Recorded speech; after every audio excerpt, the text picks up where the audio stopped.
Welcome into a live Inside Carolina postgame show. I'm Tommy Ashley. That's Rob Harrington. Carolina 81, Georgetown 61.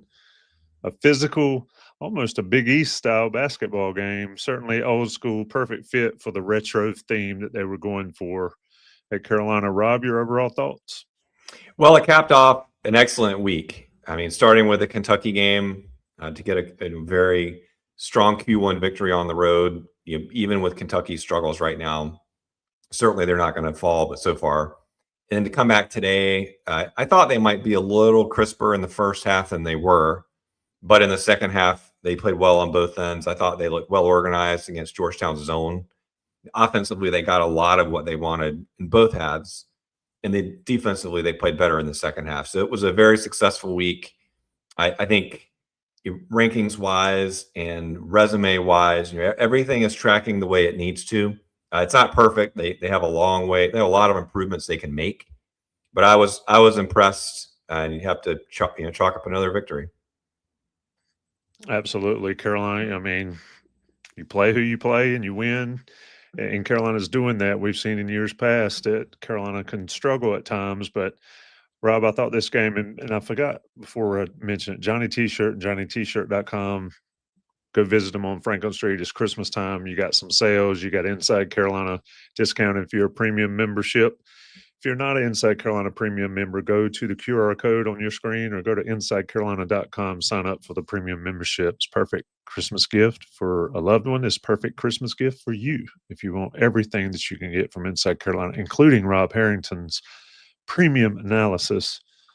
Rob, I felt like early in the game, Georgetown was going to muddy it up and be physical. And I think they said the quote from Coach Cooley was, use our strength to or attack their length with our strength or something to that effect. And I thought that's a great way to put it because that's exactly what they were doing. And I felt like at least early they were having some success frustrating Veesaar, Caleb Wilson, to a certain extent, Jaron Stevenson. But your take on how Carolina sort of adjusted to that? I thought the guards especially had a hard time with the physicality of Georgetown in the first half when you look at the defensive end in particular. But the Carolina, the bottom line is they're just a terrible matchup for Georgetown because not only are they bigger, I take the point about trying to outmuscle them, but they are so much more talented at the 4 and the 5. So if your weakness is the front court, like Georgetown's is, and then you're playing an opponent that's so strong there, I didn't actually feel like the Heels were force feeding the big guys either. I thought the second half they did better about it, but Carolina was able to sort of win the physicality of it, even though that was Georgetown's strategy. And in addition to that, playing at home, shooting well the second half, I understood what Georgetown was trying to accomplish. It just didn't work. Yeah, a few stats for folks that join us immediately and hadn't had a chance to look at it. Caleb Wilson, a quiet 20 and 14, which is ridiculous. Veesaar, 18 and 15. I thought Veesaar, let's talk about him first. We might have to start having Henri Veesaar portion of the program. If you want to sponsor that, feel free to reach out to us. We're always going to have the Caleb Wilson portion, and we'll talk about him in a second. But Rob, Veesaar, I laughed when they said he was being vocal on defensive end. He was being vocal because he was pissed at the physicality, and he matched it. I thought he really stepped up and matched that. And to put up 18 and 15, when he looked at times early like he was going to struggle with that, I mean, this is the guy they expected when they got him out of the portal. This is not the guy that we saw at Arizona, maybe flashes last year. He has really stepped up. He's been great. I thought he was the key player of the game because he lifted the team's energy. Even the play where there was that tripping flagrant, Veesaar was the one who was like calling out the refs, talking to the Carolina coaches. He was locked in. He was jumping around defensively. I thought he was great, especially in the first half, where even Caleb Wilson, although he ended up with a real nice game, he was a little flat-footed in the first half, I thought, on defense. And maybe a couple of plays where he showed some frustration where he didn't get the ball. Veesaar, I thought, played the role of an experienced, really good player, and he brought everyone's effort level up. So I thought this was ultimately his game. Yeah, I'm not quite sure how Bert Smith, I think that's who that was on the baseline, didn't see that trip there. Luckily, Dixon handled it well there. But yeah, Veesaar, I mean, let's stay with him a little bit. If he's going to rebound like he's doing, if he's going to shoot threes, 2 for 3 from 3, I mean, it was a retro game in the Smith Center. It was a throwback game for the jerseys and all that. That is 100% a throwback big for North Carolina. A guy that can come down and hit the trail 3 and do all that. Rob, what's the limit for him? I mean, I don't think we talk about him enough for the importance, and maybe we should, and maybe we will. But where's his limit? Because I'm not sure I see it if he stays out of foul trouble. I think it's partially it's individual, as we saw today, where he took the spiritual lead of the team, especially in the first half. Some of it is the complementary factor. I like to think of he and Wilson being synergized. For one thing, they play so many minutes together. I mean, yet again, it was 35 and 36 minutes for those two, I think. I'd love for them to get that down, but it's hard to argue with Hubert because they are the ballast that supports the entire team. And go ahead. I'm sorry. No, I love the way that that Veesaar and Wilson look for each other. Michigan State was able to take that away. Kentucky a little bit, but I like the passing between those two. And Veesaar, as long as he stays healthy and out of foul trouble, I think he's getting more and more comfortable defensively in Carolina's system. And there were a couple of mistakes he made, but they're much better with him out there on defense than when he's not. Absolutely. It's funny. I interrupted you, messed up our chemistry just as you were mentioning how Michigan State was able to interrupt that chemistry between Wilson and Veesaar. Talking with Rob Harrington here on the Inside Carolina Postgame. If you're watching us now, there's almost 600 of you in the live chat. Once we're done, you're going to jump out of this chat and you're going to jump in the Coast to Coast chat at 8 o'clock live. Joey, Sherelle, and Sean will kick off their usual weekly show at Sundays at 8 p.m. So make sure you check that out after we're done. And we'll get out of here a little bit early so you can get refreshment, use the restroom, do what you got to do, and then you just jump right back on with Inside Carolina and the Coast to Coast crew. Rob, looking at Caleb Wilson, I thought he looked frustrated at times, and I haven't seen that. I think that had something to do with the physicality too, as well as Georgetown maybe. But your thoughts there? That one play we texted each other back and forth. I think it was Jonathan Powell had a shot in the corner, and Wilson was wide open, and Wilson wasn't happy. Certainly, he should have gotten the ball there, but I don't think it's a big deal at all. I make note of it just because it was a little surprising to see him sort of throw his hands up in disgust and then also not really go after that ball like he normally does. He's young. I mean, it's a normal thing to see. They'll work with him on those moments. But I actually thought, I mean, I'm glad you mentioned it because I thought today was a real step in his evolution because he was seeing those double teams. Now, we've talked about this in prior post games. He was seeing the double teams and making some really nice passes to shooters out of the double teams. They weren't necessarily connecting on all those shots in the first half, especially. But I thought that was a step that he wasn't doing the shoot through 3 people. He did it once or twice, but he wasn't lunging. He wasn't trying to shoot over length. In Georgetown being a shorter team, there would have been temptation for him to do that. He did take some of the mid-range shots and was making them. But I thought he was much more alert as a passer, and that's great. I mean, we're still in early December.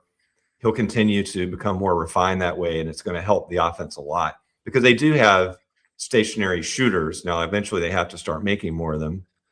But I think that's how they will possession to possession get really good looks because if he's getting the ball and he's making good choices about when to shoot and when to pass, they're going to be tough to limit in terms of the shot selection. Yeah, and quite frankly, I think his worst shots went in.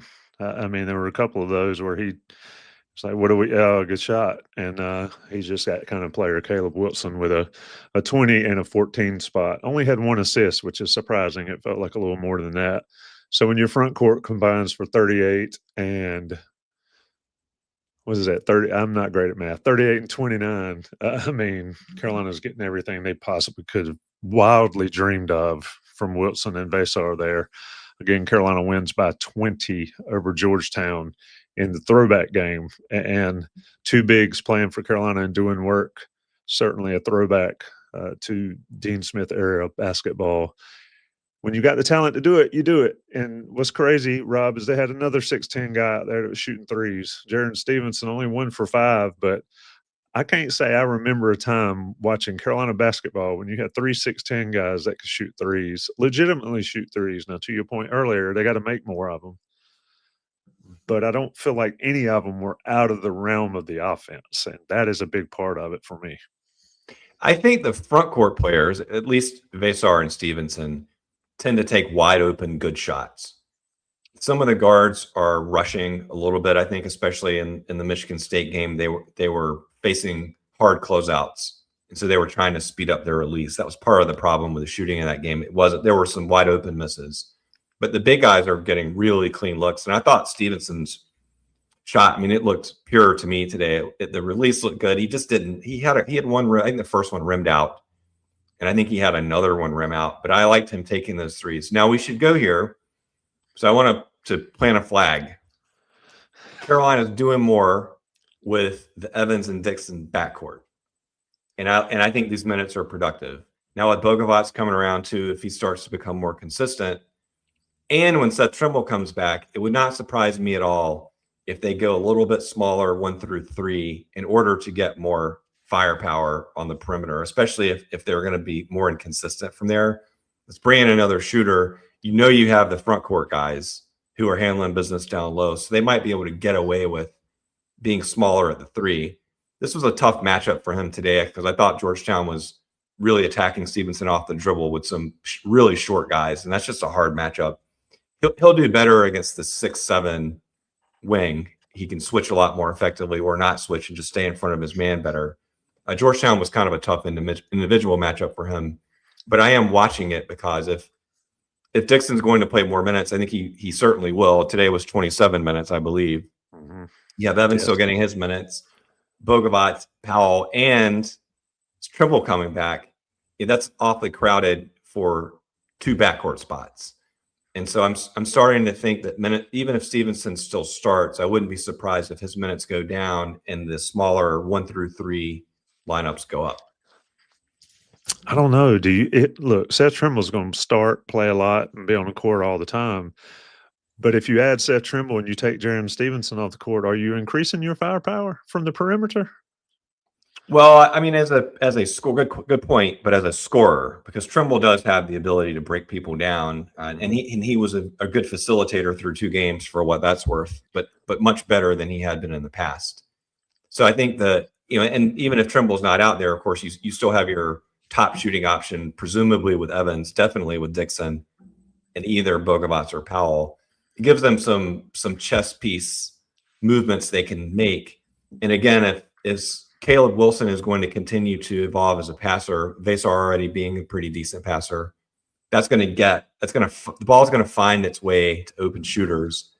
And Stevenson has to start making some of these threes in order to still be competitive, I think, when Carolina is looking for more perimeter offense. There it is. Talking about Jaron Stevenson, Henri Veesaar, Caleb Wilson, that trio of 3 through 5. Shake it up a little bit when Trimble comes back. You mentioned Dixon and Evans, second straight game that Dixon had more minutes than Evans. Of course, Evans was troubled with fouls tonight.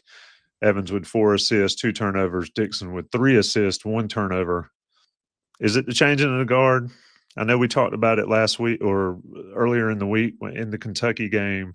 Is this just another evolution of it, or a continued evolution of it, or was it purely foul trouble tonight? It certainly is. I haven't looked at it directly because we're right after the game, but it felt like when Evans went out and with 4, the lead balloon for Carolina. It was a combination of a lot of things, but Rob, it certainly felt like they sort of took off and they really started stepping away from Georgetown. Dixon came in early before any foul trouble, and he stayed out there a long time. I think we can safely say at this point that he's going to play more minutes than he was. I mean, it wasn't long ago, maybe just a couple of games ago, where he played 8 minutes or something like that. I think those days are over with.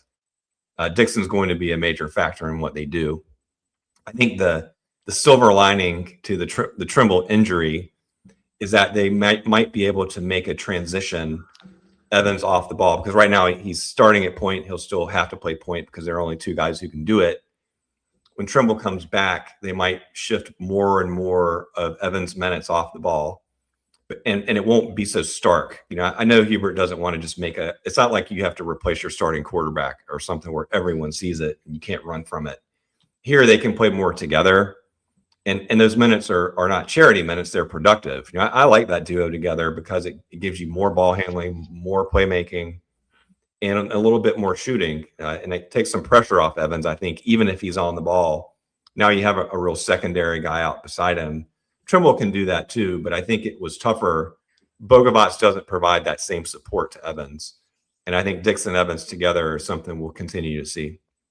Yeah, Dixon at the point, Evans at the 2, Trimble at 3, Wilson and Veesaar. That's an awfully tough, and to your point earlier, a lineup with a ton of firepower. And it will help with something I think that was lacking today. And they showed it earlier, and it ended up barely different. 10 fast break points for Georgetown, 2 for North Carolina. When was the last time Carolina won a game by 20 points and had 2 fast break points, Rob? It's crazy to me, especially because they were like trying to play up tempo. I do think though it's helping Evans settle down to not have him play faster than he's capable of playing. He's not really an up tempo guard. Now Trimble is going to make them faster. That's one thing that he'll give them, because he can be a one-man break or get out in the lanes with Caleb Wilson, and they can make plays together. That's not Evans' game. So I've noticed that their tempo has dropped to around number 100, which I think that would be the lowest of the Hubert era, but it's not really surprising. I think it'll come back up when Trimble comes back.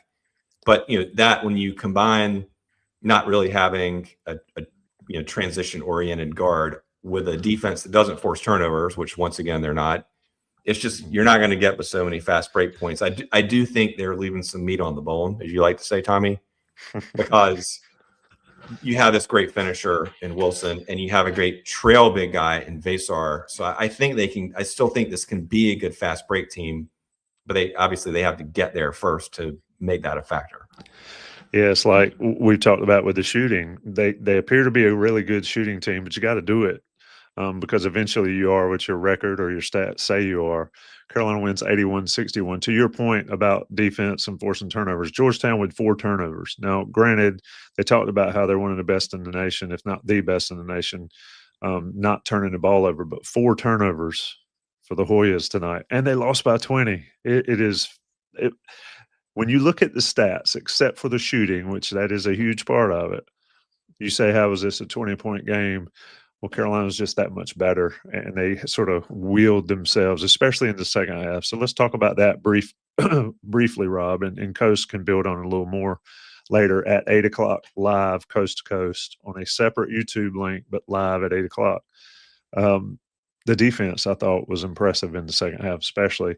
And then when you look at the stats for the game, Georgetown 33% from the field, 17% from three-point range.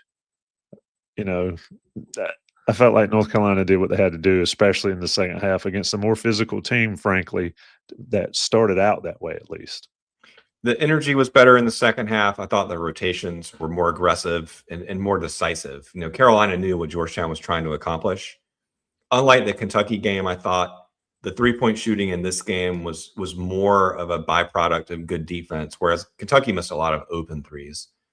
I thought a lot of Georgetown's threes were rushed or end of shot clock, or we have no offensive possession, so I'm just going to dribble someone and shoot. They weren't really taking great shots, so I didn't feel on many occasions that Carolina got bailed out by a good shooter missing an open three. And so this was a real step up, I thought, second half defensively. Now they are going to play much better offensive teams than this. That's part of what I was looking for today, was for the defense to take that next step. And they won that stalemate against UK despite not playing good defense in the first half. And so I'm still waiting for them to put 2 good defensive halves together. But it was certainly nice progress in the second half, and especially when you have a team that's trying to be more physical than you, as you've said. Carolina was able to take that shot and give it back, and I thought really wore Georgetown down, and weirdly, because Georgetown played more guys. You're going to look at some stats for Georgetown in the second half. Georgetown was 8 for 36 from the field in the second half, 1 for 14 from 3-point. Malik Mack, 1 of 10. And I thought something that impressed me is KJ Lewis held a 2 of 7 in the second half. Rob, I like that guy. And I forgot that he was on that team. He's one of those I know it's Arizona, but he reminds me of one of those Houston guards. And I thought Carolina's defense on him in the second half was much better. And they're going to have to be like you said, when they start playing teams with 4 or 5 of that kind of guy instead of 1 or 2. Overall, coming out of this game, after a few days off, I believe they got a week off, don't they, until they play again next weekend. Where are they, in your opinion? Taking the record out of it, where do you think they are, given what you saw against Kentucky and then how Kentucky has looked since? And when you bring in this Georgetown game, which was tougher than a lot of people thought when the schedule came out, for sure. I think they're on track to be top 15. I think they could be better than that, especially when Trimble comes back. If he were out for the year, I'd say, okay, it's probably more of a ceiling on what they can do. But they really need him to come back to give them more burst in the open court, another good defender, your leader on the court playing with everyone else. I mean, all that stuff is going to matter. But I'm real pleased with where they are with things, not just with the record, but the way they've been winning games. They've had some big wins. This is a blowout. This is a blowout win. They can win this way. They can win these dog fights where no one's really making shots, like Kentucky on the road, which they struggled with in the past. Came up short once, but I think if you are being fair and realistic about it, they've got to be they've got to be getting a solid grade. Whatever your expectations were, I think they're there. Yeah, we have not mentioned Luka Bogovac, 14 points on 5 of 10 shooting. He's kind of out there on the 3-pointers, but he played 31 minutes. You had 20 for Evans, 27 for Dixon. We mentioned that. 35 Wilson, 36 Veesaar, 31 Stevenson, 31 Bogovac. Last question for you. Can they sustain those number of minutes as the schedule? It won't ramp up now. They've got a couple games that are pretty easy, and Ohio State struggled a little bit. But can that be sustained? And is now the time, if we have to be a little critical, is now the time to start figuring out a way to limit some of those minutes going into the ACC slate? It's tough. I mean, on the one hand, I think people overstate. I mean, these are 21-year-old college athletes. Everything they do, it works exactly the way it's supposed to, exactly when it's supposed to work that way. They're young men, and they have conditioning that's at a very, very, very high level, and especially compared to the old days. The other thing is you have a lot more stoppages now and TV timeouts, and it's not as difficult as it used to be. Having said that, that number of minutes not only exposes you to fatigue, but more so, I think, foul trouble. And that's what could cost them, because we saw that against Michigan State. I mean, it was right out of the playbook.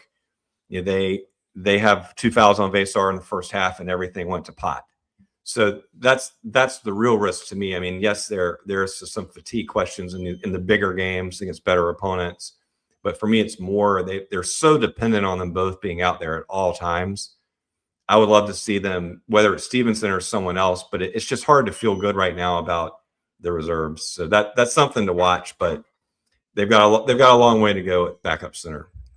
Yeah, the backup 5 is going to be a thing, and like we talked about with you and Dewey, I think the 3-man rotation with Stevenson, Wilson, and Veesaar is going to have to be it. High came in today.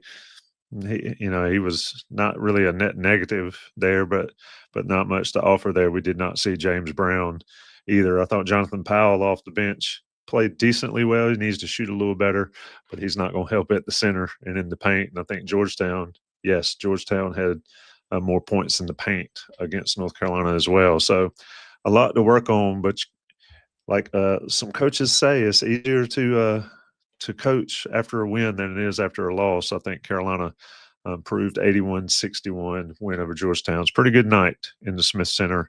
Stay tuned for the Coast to Coast podcast or Coast to Coast live show at 8 o'clock. So dip out of here and get back on their live YouTube chat at 8 p.m.